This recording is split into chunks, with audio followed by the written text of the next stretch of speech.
Guys, this is Monalisa from unfiltered life.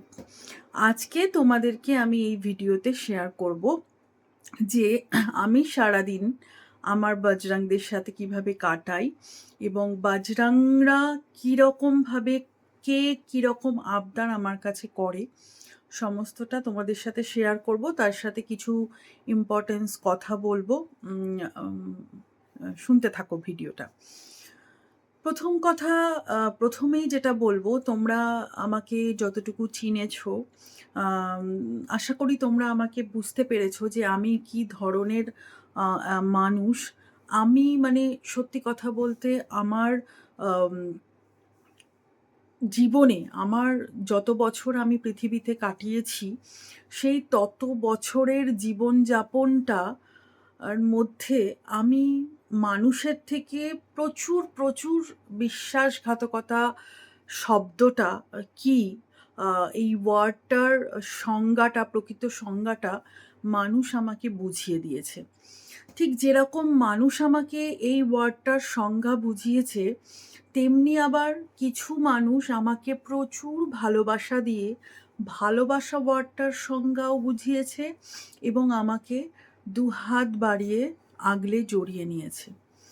তো আমি চিরকালই ভালোবাসার ভীষণ কাঙাল। তো ভালোবাসা পেতে গিয়ে আমি ভালোবাসা সকলের মন জয় করতে গিয়ে এরকম হয়েছে যে অনেক ক্ষেত্রে আমি আঘাত পেয়েছি। তো সেই আঘাতের ফলে আমার আফসোসের কিছু নেই বা আমার হারানোরও কিছু নেই, কারণ আমি মনে করি আমি যাকে ভালোবাসা দিয়েছি বা যে মানুষকে আমি ভালোবেসেছি, সে আমার থেকে বয়সে বড় হোক কি ছোট হোক কি সমবয়সী হোক, আমার দিক থেকে আমি তাকে উজাড় করে দিয়েছি। তাই আমার হারানোর ভয়টা থাকে না। কিন্তু মানুষের পক্ষ থেকে মানুষ আমাকে, অর্ধেকাংশ মানুষ আমাকে হয়তো আপন করে নিতে পারেনি।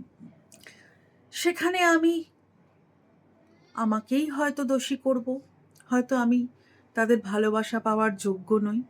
আবার কিছু মানুষ আছে যারা আমাকে আজীবন প্রাণপণ দিয়ে ভালোবেসে গেছে, হয়তো সেখানে আমি ভালোবাসা পাওয়ার যোগ্য।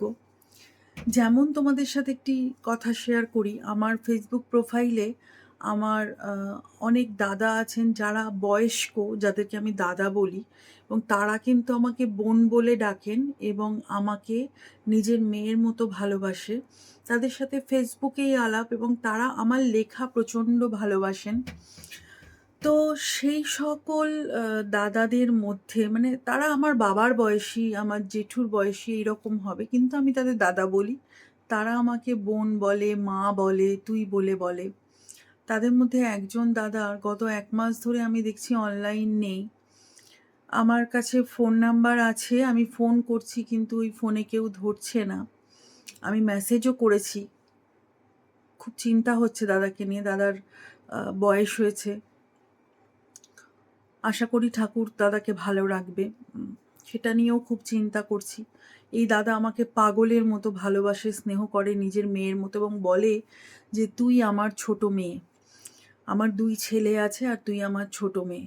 এবং সত্যি কথা বলতে, আমার জন্মদিন হোক, আমার অ্যানিভার্সারি হোক, সব সময় সবার আগে কিন্তু দাদা আমাকে ফোন করে এবং আশীর্বাদ জানায়। তো এইরকম মানুষের কাছে আমি প্রচুর ভালোবাসা যেমন পেয়েছি, তেমনি অর্ধেকাংশ মানুষই, বেশিরভাগ মানুষই কিন্তু আমাকে প্রচুরভাবে বিশ্বাসঘাতকতা করেছে। কিন্তু এই যে বাচ্চাদের সাথে আমি থাকি, যে অবলা বাচ্চাদের সাথে, এই বাচ্চারা শুধুমাত্র বোধহয় এরাই পারে যে একটা মানুষকে একমাত্র ভালোবাসা কাকে বলে সেটা বোঝাবার। তো আমার বাচ্চারা আমাকে কিন্তু শুধু ভালোবাসা কাকে বলে সেটাই বুঝিয়ে এসছে। এবং ওদের যে অধিকার বোধ, ওরা আমাকে প্রথমে কেউই চিনতো না, হট করে একদিন আমার কাছে এসছে, আমাকে জানতে শুরু করেছে, আমাকে চিনতে শুরু করেছে এবং আমি যে মা সেটা বুঝেছি। ওরা প্রত্যেকের মাকে ছেড়ে এসছে। দুর্জয়ের মাকে ছেড়ে এসছিল যখন এসছিল। কিন্তু আমি যে ওদের মা সেটা ওরা বুঝতে পেরেছে এবং ওরা জানে যে আমার মা, বাবা, দিদি আমার জন্য প্রাণপণ আমাদের জন্য দিয়ে দিতে পারে। তেমনি ওরা তো কথা বলতে পারে না। ওরা কি করে, আমার পোলোর কথা বলছি, আমার বড় ছেলে পোলো। আমার পোলো আমাকে যখনই দেখবে, ও যে খাটটায় ঘুমায়, সেখানে যখন ও ঘুমাচ্ছে, ধরো গভীর ঘুমাচ্ছে, যদি আমি ওই খাটটার পাশ দিয়ে ক্রস করি, পোলো সঙ্গে সঙ্গে উঠে মুখটাকে এরকম বার করে থাকবে। মানে এরকমভাবে মুখটা বার করে দেবে, আমাকে ওকে গলায় হাত বুলিয়ে দিতে হবে, মাথায় হাত বুলিয়ে দিতে হবে, ওকে পিঠে ভালো করে মাসাজ করে দিতে হবে, ওকে আদর করতে হবে, ওকে একদম বুকের সাথে টেনে নিয়ে ওকে পুরো ওর মাথাটাকে আমার সাথে টেনে নিয়ে এসে আমার গায়ে লাগাতে হবে, তবে ওর শান্তি। ওরিও প্রত্যেক দিন সকালবেলা উঠে আমার প্রথম কাজ হচ্ছে, ওরিও এরমভাবে বসে থাকবে, আমাকে ওরিওর কাছে যেতে হবে। যতক্ষণ না যাব, ওরিও প্রচণ্ড রেগে যায়। আমার প্রথম কাজ হচ্ছে বিছানা থেকে নেবেই আমি ওরিওর কাছে যাব এবং ওরিও আমাকে, আমি মুখটাকে বাড়িয়ে দেব, ওরিও আমাকে প্রচুর প্রচুর চুমু খাবে, আমি ওরুকে চুমু খাবো আর বলবো ওরু বলে একবার ডাকতে হবে। এটা হলো ওরিও। আদর কি করবে, আমাকে এরকম করে আমাকে হাত দিয়ে দিয়ে ডাকবে, ডেকে আমাকে ওর কাছে যেতে হবে, আমার গালের মধ্যে একবার করে মাথাটাকে নিয়ে ঘষবে, এরকম করে আষ্টে পিষ্টে আদর খাবে। আদরকে আমি আদু বলি।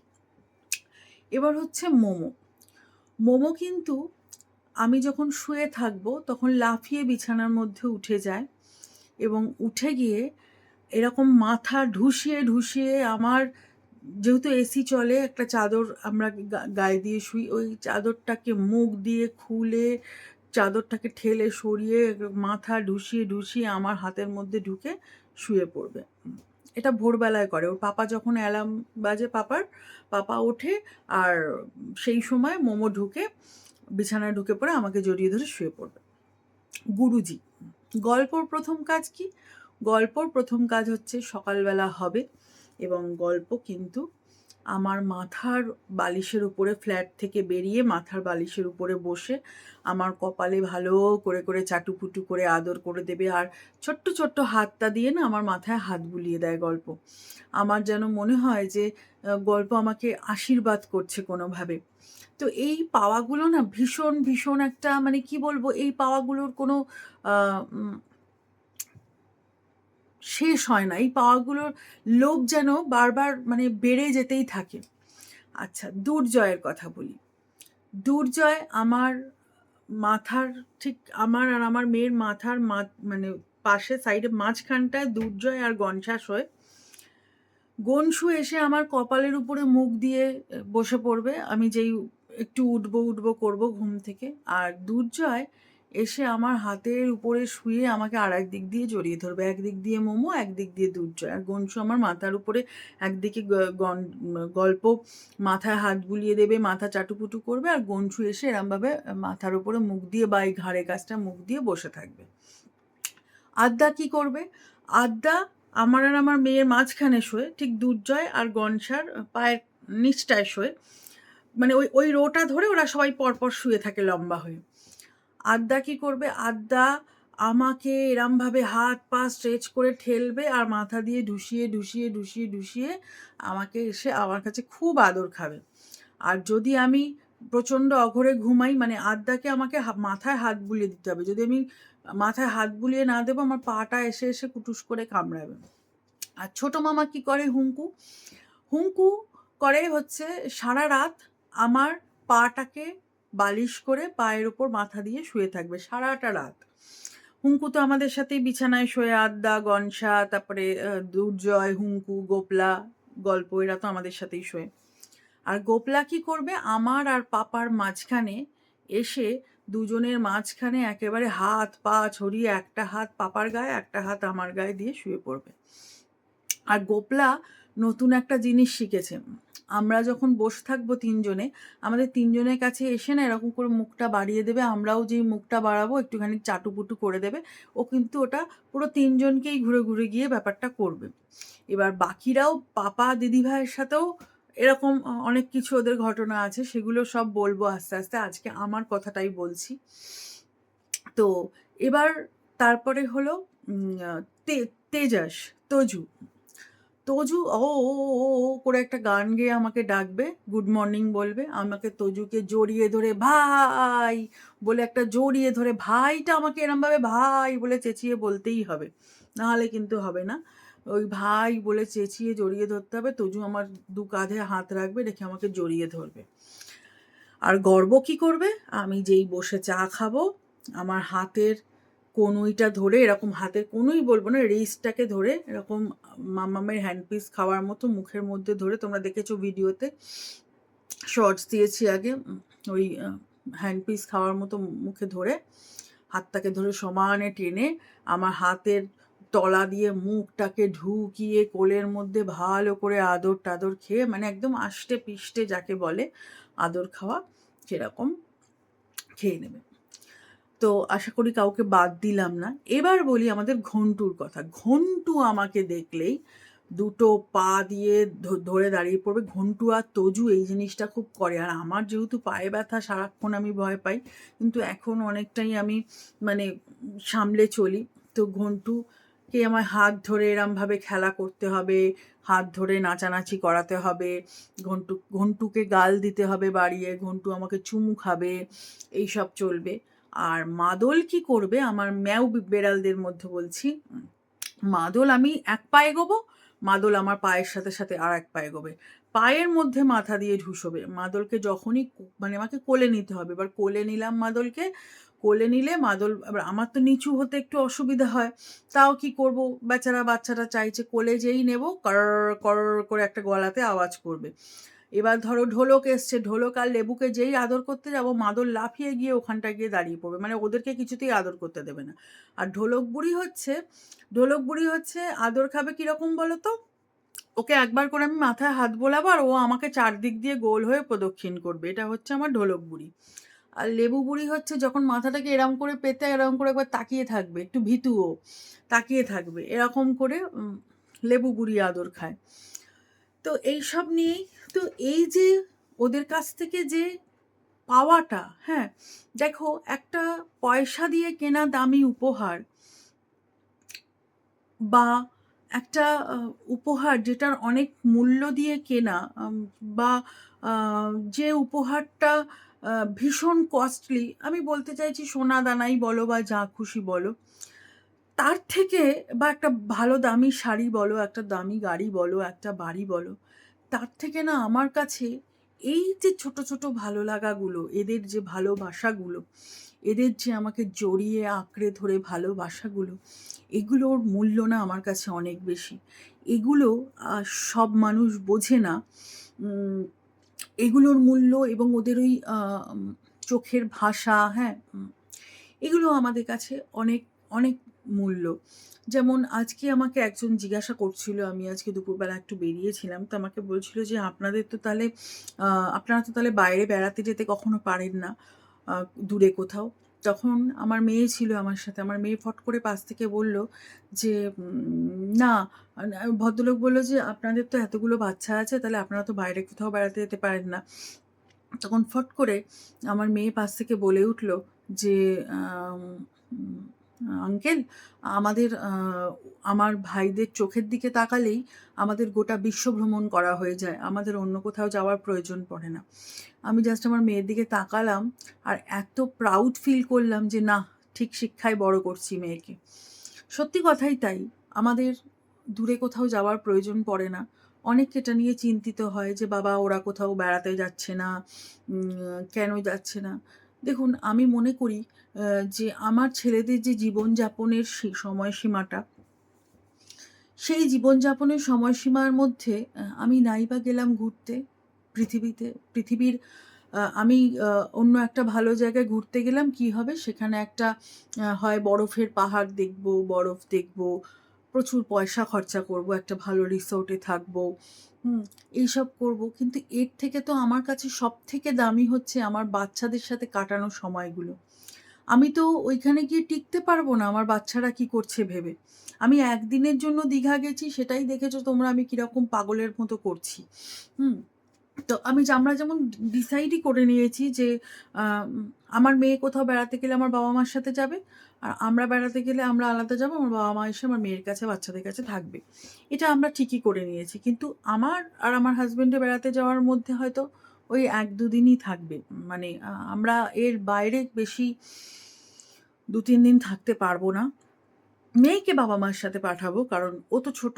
ওর তো এখনো অনেকটা ও যদিও চায় না ভাইদের ছেড়ে থাকতে, কিন্তু তবু ও ওর লাইফটা লিড করুক। ওর এত পড়াশোনার প্রেশার থাকে, এই থাকে। ওর একটু প্রয়োজন হয়। কিন্তু আমার মেয়ে সত্যিই চায় না ভাইদের ছেড়ে কখনো বেড়াতে যেতে বা কিছু করতে। তো এইরকমভাবে না আ জীবনটা বেশ ভালো কেটে যায়।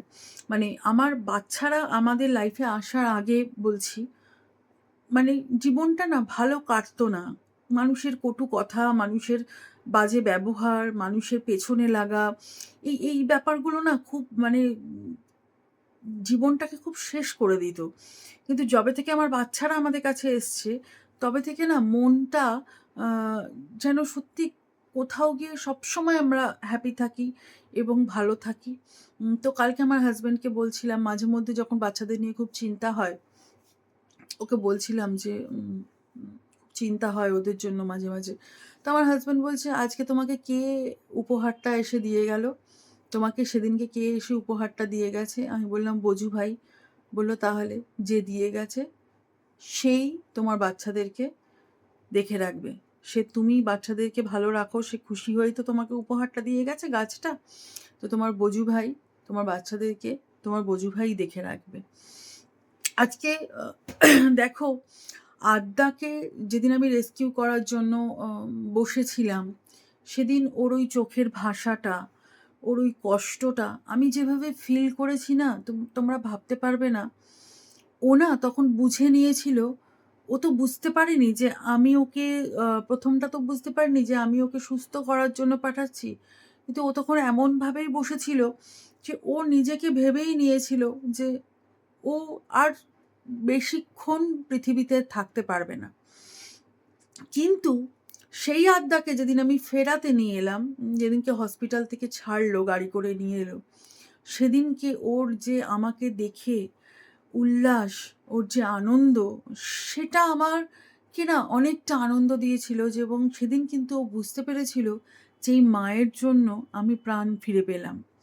এবং আমাদের এখানে ও নিজের বাড়িতে প্রবেশ করে যখন ও আল্টিমেটলি দুর্জয়কে চিনতে পারল, তখনও কিন্তু ও প্রচণ্ড খুশি হয়েছিল যে তখনও মানে হয়তো আনন্দ পেয়েছে যে হ্যাঁ, আমার একটা বাচ্চার সাথে তো আমি, মানে আমার যেটা আনন্দ হয়েছে যে একটা বাচ্চার সাথে তো অ্যাটলিস্ট আদ্যাকে আমি সারা জীবন রাখতে পারবো। আর বাকি বাচ্চাদের সাথে তো ওর কোনো টার্মস ছিল না সেরকম।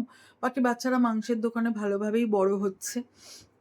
যদিও এখন মেয়ের স্কুল ছুটি, সেশন ব্রেক চলছে। ২৭ তারিখে আমি একবার যাবো ওদিকে। সেদিনকে আমি একবার গিয়ে ওর ভাইদের খবর আমি নিয়ে আসবো। এর মধ্যে আমার আর ওদিকটায় যাওয়া হয়নি। তো আমি নিশ্চয়ই যাবো, গিয়ে নিয়ে আসবো।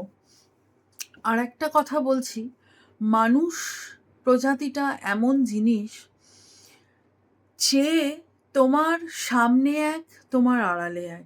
যে মানুষকে তুমি সবথেকে বেশি ভালোবাসবে, সবথেকে বেশি ভরসা করবে, সবথেকে বেশি বিশ্বাস করবে, সেই মানুষটাই কিন্তু তোমাকে পেছন থেকে ছুরিটা এসে আগে বসাবে।